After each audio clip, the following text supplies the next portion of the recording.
JaVonnie Gibson at Uapb isn't the Swac Offensive Player of the Year, we can stop taking that award seriously. We can stop taking everybody who votes on that award seriously.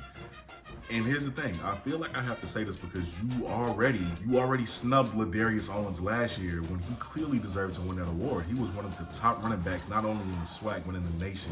He was top 5, top 10 in almost every statistical category, and yet you gave the award to Jeremy Musa at FAMU because he was the quarterback of the winning Celebration Bowl team. It does not always have to go to the player, to the best player on the Celebration Bowl winning team.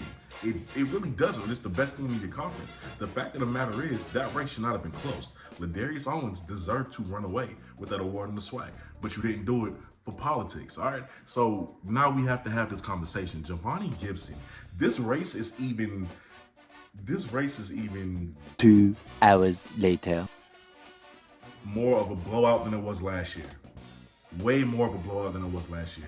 You have no reason to vote anybody else other than JaVonnie Gibson for Swac Offensive Player of the Year. And I honestly don't care how you feel about it. This is just my opinion. Now, JaVonnie Gibson has 37 receptions, 842 yards, and 6 touchdowns on the year so far. That is by far leading the Swac. I think the second player that comes close to him in the Swac has played in just as many games as him, has half the yards that he has, and has the same amount of receptions. So that means JaVonnie is actually out here putting up work. And he's actually getting yards after the catch.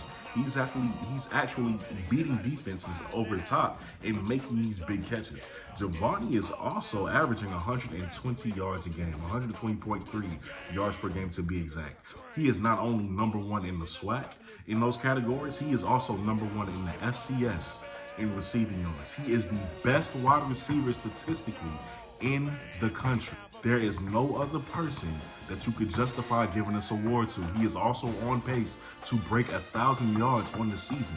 Please understand me when I say this. I don't care if a SWAC team wins the Celebration Bowl this year or not. It does not go to anybody else but JaVonnie Gibson, or this award is no longer taken seriously. And we really need to put that in place. Now, he also is number 1 in the nation in yards per game. He's number 1 in yards. On the season, he's number 1 in yards per game. How do you justify giving it to anybody else? And just to put that into clarification, right? Just to really sell it and bring it home. The second player under him in the nation is Efton Chisholm III at Eastern Washington, right? Efton Chisholm III at Eastern Washington. He has 69 receptions to JaVonnie's 37, 750 yards to JaVonnie's 842, and 8 touchdowns. That man has almost twice as many receptions, and yet JaVonnie still leads him in yards. If that doesn't speak on the playmaking ability that JaVonnie has been able to do. Oh, and by the way, Efton is a senior. JaVonnie is only a sophomore. Give that boy the award. If he doesn't get it, we not taking this seriously no more. Somebody got to put the foot down. Somebody got to talk about it. Somebody got to really speak on it. If he don't win that award, even if he don't eclipse 1,000 yards, nobody else is close to him.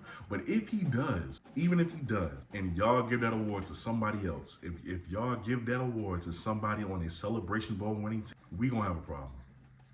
We gonna have a problem. We gonna have to question validity. We gonna have to question credibility. We gonna have to question all of these things.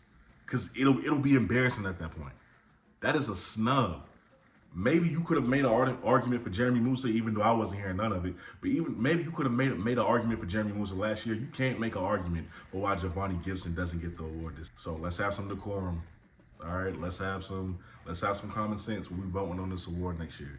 All right, with that being said, let me know what you think down below in the comment section. Even though I'll hear it, I just think JaVonnie Gibson is a lock for this award. That's just my opinion. With that being said, y'all are watching the BlitzCity Podcast. I'm your host, Kobe Orr. I'll catch y'all again next time. I'm out. Peace.